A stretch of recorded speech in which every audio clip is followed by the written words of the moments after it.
এই মুহূর্তে যদি একটা স্মার্টফোন কেনার জন্য আপনার পকেটে বাজেট থেকে থাকে 40 থেকে 45,000 টাকা, তাহলে আজকের ভিডিওতে আমি আপনাদেরকে 5টা স্মার্টফোন সাজেস্ট করব। আপনি যেই ধরনের ইউজারই হন না কেন, আপনার জন্য পারফেক্ট ফোন কিন্তু এই জায়গায় রয়েছে। আপনি যদি গেমার হয়ে থাকেন তাহলে উড়াধুরা গেমিং করার মতো ফোনও কিন্তু রয়েছে।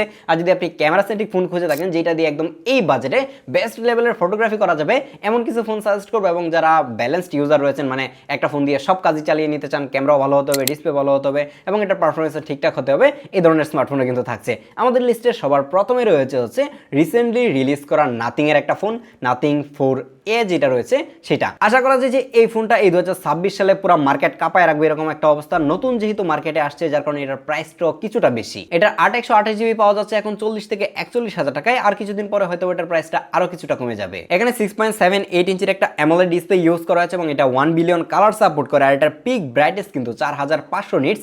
নাথিং এর ডিসপ্লেগুলো ভালোই হয়ে থাকে, বাট ভালো হলেও আমার কাছে পার্সোনালি খুব বেশি একটা ভালো লাগে না। এর অন্যতম একটা কারণ হচ্ছে এই নাথিং এর ডিসপ্লেগুলো কেমন জানি একটু মানে ফ্যাকাশে টাইপের বলতে পারেন, মানে কালারলেস মনে হয়। খুব বেশি একটা কালারফুল কিংবা আইফোন কিংবা স্যামসাং এর যে ডিসপ্লেগুলো রয়েছে সেগুলো অনেক বেশি বিবিড হয়, সেরকম বিবিড ডিসপ্লে কিন্তু নাথিং অফার করে না, যার কারণে আমার কাছে পার্সোনালি ডিসপ্লে ভালো লাগে না।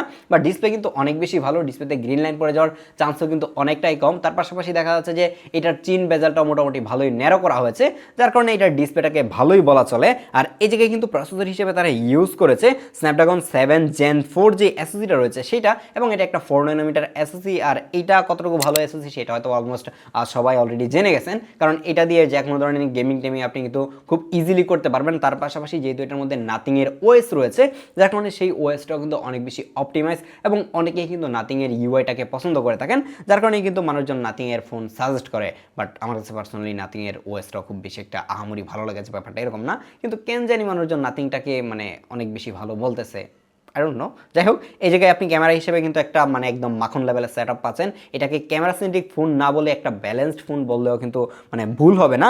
এই জায়গায় একটা 50 মেগাপিক্সেলের মেইন ক্যামেরা থাকছে, তার পাশে একটা 50 মেগাপিক্সেলের পেরিস্কোপ টেলিফোটো লেন্স থাকছে, যেটা আবার 3.5x অপটিক্যালি জুম করা যায়। হ্যাঁ, ঠিকই শুনছেন যে এটা দিয়ে অস্থির লেভেলের পোর্ট্রেট ফটোগ্রাফি করা যাবে। এটার রিভিউ আমরা খুব শীঘ্রই আমাদের চ্যানেলে আপলোড করার ট্রাই করব, যার কারণে আমাদেরকে চাইলে কিন্তু সাবস্ক্রাইব করে রাখতে পারেন। এটার মধ্যে একটা 8 মেগাপিক্সেলের আলট্রা ওয়াইড ক্যামেরা রয়েছে, আর এখানে ফ্রন্ট ক্যামেরা হিসেবে ইউজ করা হয়েছে 32 মেগাপিক্সেলের একটা ক্যামেরা। 40,000 টাকা বাজেটে এটার ক্যামেরা সেটআপ কিন্তু খুবই স্ট্রং। আপনি যদি এটার ইন্ডিয়ান ভেরিয়েন্ট কিনেন তাহলে কিন্তু আপনি 5400 mAh এর ব্যাটারি পাবেন, আর যদি ইন্টারন্যাশনাল ভেরিয়েন্ট কিনেন তাহলে কিন্তু আপনি 5080 mAh এর ব্যাটারি পাবেন। যার কারণে আমি বলবো যে আপনি চাইলে ইন্ডিয়ান ভেরিয়েন্টটাই নিতে পারেন। যদিও কিনা অনেকেই ভয় পায় যে ইন্ডিয়ান ভেরিয়েন্ট হচ্ছে সিম দিয়ে লক হয়ে থাকে, মানে কান্ট্রি লক থাকে, তো সেই জায়গায় আপনি যে কোনো একটা মানে ডাটা আছে এরকম একটা সিম ঢোকায় জাস্ট অ্যাক্টিভ করে নিলেই হয়ে যায়। ইন্ডিয়ান সিম লাগবে এরকম কোনো রিকোয়ার কিন্তু নাই। দেখা যাচ্ছে যে একটা সময় মানে নাথিং এর ফোন বাংলাদেশে যদি রিসেট করে ফেলতেন তখন হচ্ছে ইন্ডিয়ান ভেরিয়েন্ট বা ইন্ডিয়ান ভেরিয়েন্টে যে ফোনগুলো রয়েছে সেগুলোর জন্য ইন্ডিয়ান সিম লাগতো, তো সেই জায়গায় এখন আর ইন্ডিয়ান সিম টিম লাগে না, যে কোনো সিম দিয়ে কিন্তু এটা অ্যাক্টিভ করে ফেলা যায়, যার কারণে অ্যাক্টিভ করা নিয়ে ভয় পাওয়ার কিছু নাই। আমাদের লিস্টে নাম্বার 2 তে রয়েছে মোস্ট পপুলার একটা স্মার্টফোন, সেটা হচ্ছে যে শামসুদ্দিনের স্যামসাং এর স্যামসাং A56 যে ফোনটা রয়েছে সেটা। এবং এটা এত বেশি জনপ্রিয়, মানুষজন এটাকে মুড়ির মতো কিনে। যদিও কিনা এই ফোনটাকে আমি একদম টপ লিস্টে রাখতে চাই না, বাট মানুষজন বলবে যে ভাই স্যামসাংয়ের একটা ফোন এই বাজেটে সাজেস্ট করেন, এবং এই বাজেটে সত্যি বলতে এটাকে ভালো ফোন বলা চলে, জাস্ট বিকজ এটা সফটওয়্যার অনেক বেশি ভালো এবং সব কিছুই মোটামুটি ভালো একটা স্পেসিফিকেশন কিন্তু তারা অফার করতেছে। এই জায়গায় কিন্তু আপনি ডিসপ্লে হিসেবে পাবেন 6.7 ইঞ্চির একটা সুপার অ্যামোলেড ডিসপ্লে। হ্যাঁ, এই বাজেটের স্মার্টফোনগুলো যেগুলো সাজেস্ট করবো সবগুলোর মধ্যে মানে বেস্ট ডিসপ্লে যদি বলি মানে কালারের দিক থেকে, শার্পনেসের দিক থেকে, তাহলে এটাকেই বলা চলে।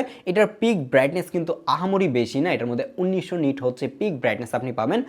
মানে 1900 নিটস হলেও দেখা যাচ্ছে যে অন্য ফোনগুলোর সাথে মোটামুটি ভালোভাবেই কিন্তু কম্পিট করতে পারে। বাট গ্রিন লাইন পড়ে যাওয়ার যে প্রবলেমটা সেটা কিন্তু এটার মধ্যে নাই। এস সিরিজের মধ্যে যদিও গ্রিন লাইন পড়ে যায়, বাট এটার মধ্যে গ্রিন লাইন পড়ার চান্স একদমই কম বলতে পারেন। কিন্তু এই ফোনটার হতাশার জায়গাটা হচ্ছে এটার প্রসেসর। এই জায়গার মধ্যে স্যামসাং এর নিজস্ব যে Exynos 1580 যে চিপটা রয়েছে সেটা ইউজ করা হচ্ছে, এবং সেটা আহামরি যে ভালো পারফরমেন্স দেয় ব্যাপারটা এরকম না। আর স্যামসাং এর এ সিরিজের ফোন যারা কিনে তারা উড়াদুরা পারফরমেন্সের জন্য কিনে না, তারা দেখা যাচ্ছে যে খুবই ব্যালেন্সড একটা পারফরমেন্স চাই, খুবই ডিসেন্ট, মানে সফটওয়্যারটা খুবই ভালো হতে হবে, পারফরমেন্সটা মোটামুটি হলেই চলে, খুব বেশি উড়াদুরা গেমিং করে না, তারাই কিন্তু এই ফোনটা কিনে থাকে, এবং তাদের জন্য যে পারফরমেন্সটা ডেলিভার করে সেটা মোটামুটি ভালোই বলা চলে। এটা নিয়ে কমপ্লেন করার খুব একটা জায়গা কিন্তু নাই। এই জায়গার মধ্যে কিন্তু UFS 3.1 স্টোরেজ টাইপ ইউজ করা হচ্ছে, যার কারণে মোটামুটি ভালো একটা পারফরমেন্স কিন্তু পাওয়া যায়। এবং ক্যামেরা সেটআপেও যে আহামরি ভালো সেটা বলবো না, একটা 50 মেগাপিক্সেলের মেইন ক্যামেরার পাশে একটা 12 মেগাপিক্সেলের আলট্রা ওয়াইড ক্যামেরা ইউজ করেছে, এবং 5 মেগাপিক্সেলের একটা ম্যাক্রো ক্যামেরা থাকছে। এই জায়গায় যদি মানে ম্যাক্রো লেন্সটাকে সরিয়ে একটা টেলিফোটো লেন্স দেওয়া যেত, সেটা 10 মেগাপিক্সেল হলেও কিন্তু বেটার পোর্ট্রেট ফটোগ্রাফি করা যেত। তারপরে দেখা যাচ্ছে যে এটার যে মেইন লেন্স রয়েছে সেটা দিয়ে মোটামুটি ভালো পোর্ট্রেট ফটোগ্রাফি কিন্তু করা যায়। আর 5000 mAh এর একটা ব্যাটারি থাকছে এবং এটা থেকে ব্যাটারি ব্যাকআপও কিন্তু মোটামুটি ভালোই পাওয়া যায়। এই বাজেটের স্মার্টফোনগুলো এখন চাইনিজ যেগুলো আছে সেগুলোতে সবগুলোতে 7000 কিংবা 8000 mAh এর ব্যাটারি ইউজ করতে শুরু করেছে। তারা সবাই সিলিকন কার্বনে চলে গেছে, বাট স্যামসাং এখনও কেন জানি সেই লিথিয়াম আয়ন ব্যাটারিতে আটকে আছে এবং দেখা যাচ্ছে যে নাম্বার গেমে সিলিকন কার্বন বেশি হলেও লিথিয়াম আয়ন যে আগের ব্যাটারিগুলো ছিল সেগুলো থেকে আলটিমেটলি দেখা যাচ্ছে যে ব্যাটারি ব্যাকআপটা বেশি পায় যদি নাম্বারের কথা চিন্তা করেন, যার কারণে আপনাকে এই 5000 mAh ব্যাটারি নিয়ে থাকতে হবে এবং এটা থেকে মোটামুটি ভালোই ব্যাটারি ব্যাকআপ পাওয়ার কথা। আপনাদের মাঝে যারা গেমার রয়েছেন, ফোনের মধ্যে উড়াধুরা গেমিং টেমিং করে থাকেন, তাদের জন্য কিন্তু নাম্বার 3তে একটা গেমিং ফোন রেখেছি এবং এটা হচ্ছে IQ Z10 টার্বো প্লাস যে ফোনটা রয়েছে সেটা। এবং এটার মধ্যে যে এসএসডিটা ইউজ করা হয়েছে Dimensity 9400 প্লাস যে এসএসডিটা সেটা, এবং এইটার যে পারফরমেন্স সেটা মোটামুটি বলতে পারেন যে একদম ফ্ল্যাগশিপ লেভেলের যে লাখ টাকার স্মার্টফোনগুলো রয়েছে সেইগুলোর সাথে টক্কর দিতে পারে, যার কারণে গেমিং এর জন্য এই বাজেটে এটাকে বেস্ট ফোন বলাই চলে। তার পাশাপাশি এটার মধ্যে কিন্তু স্টোরেজ টাইপ হিসেবে ইউজ করা হয়েছে UFS 4.1, যার কারণে কিন্তু এটা থেকে এত ভালো পারফরমেন্স পাওয়া যায় এবং এটার পারফরমেন্সটা কিন্তু খুবই স্টেবল। দেখা যাচ্ছে যে লং টাইম গেমিং করলেও পারফরমেন্স খুব একটা ড্রপ করে না। বাট এই ফোনের পারফরমেন্সের দিকে নজর দিতে গিয়ে এটার ক্যামেরার 12টা বাজায় দিচ্ছে। এটা থেকে খুব ভালো ক্যামেরার এক্সপিরিয়েন্স কিন্তু আপনি পাবেন না। এই জায়গায় 50 মেগাপিক্সেলের একটা মেইন ক্যামেরার পাশাপাশি একটা 8 মেগাপিক্সেলের আলট্রা ওয়াইড ক্যামেরা ইউজ করা আছে, কিন্তু যেহেতু গেমিং করবেন ভালো একটা ডিসপ্লে তো লাগবেই। এটার মধ্যে খুবই ভালো একটা ডিসপ্লেও কিন্তু থাকছে। এই জায়গায় 6.78 ইঞ্চের একটা অ্যামোলেড ডিসপ্লে পাচ্ছেন, যেটার মধ্যে 1 বিলিয়ন কালার সাপোর্ট করে 144 হার্জের হাই রিফ্রেশ রেট রয়েছে।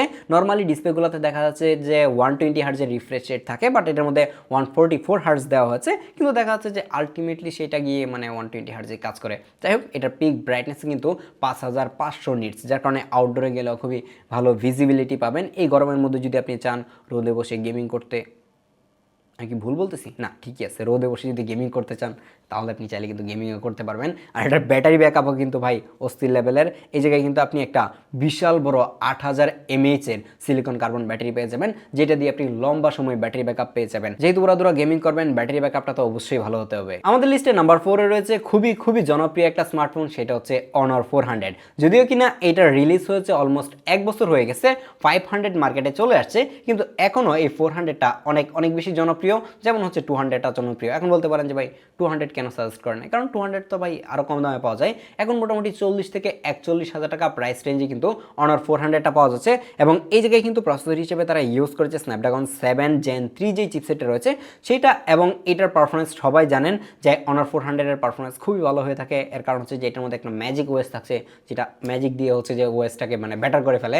মানে আমার কাছে পার্সোনালি অনারের ওএসটা খুবই ভালো লাগে, খুবই ক্লিন, খুব বেশি একটা বাগ বাল্লুকের দেখাও কিন্তু সেই জায়গায় মিলে না, যার কারণে আমার কাছে পার্সোনালি অনারের ওএস ভালো লাগে। বাট এটার ক্যামেরা সেটআপটাও কিন্তু খুবই স্ট্রং। এই জায়গায় একটা 200 মেগাপিক্সেলের মেইন ক্যামেরা ইউজ করা হয়েছে, তার পাশে একটা 12 মেগাপিক্সেলের আলট্রা ওয়াইড ক্যামেরা ইউজ করা হয়েছে। এটার ক্যামেরা সেটআপও কিন্তু অস্থির এবং এটার রিভিউ আমরা অনেক আগেই করেছিলাম, আই কার্ড এবং ডেসক্রিপশন বক্সে অ্যাড করে রাখবো, আপনি চাইলে সেটার ফুল রিভিউ দেখে আসতে পারেন, কারণ ফুল রিভিউ দেখলে খুব ইজিলি বুঝতে পারবেন যে এটা আসলে কেমন স্মার্টফোন। এখানে ডিসপ্লে হিসেবে ইউজ করা হচ্ছে 6.55 ইঞ্চের একটা অ্যামোলেড ডিসপ্লে, যেটাতে 1 বিলিয়ন কালার সাপোর্ট করে, এবং এই ডিসপ্লে চিন বেজেলটাও কিন্তু অনেক বেশি ন্যারো, যার কারণে ফোনটা হাতে নিলে মনে হয় যে একটা ডিসপ্লে দৌড়ে বসে আছে এরকম একটা অবস্থা। এখনকার সময় স্মার্টফোনগুলোর ডিসপ্লে ন্যারো হচ্ছে, বাট স্যামসাং মাঝে দেখা যাচ্ছে যে 19-20 করে ফেলে। যাই হোক, চাইনিজ স্মার্টফোনগুলোর ডিসপ্লে বেটার হচ্ছে, এই জিনিসটা খুবই ভালো লাগে।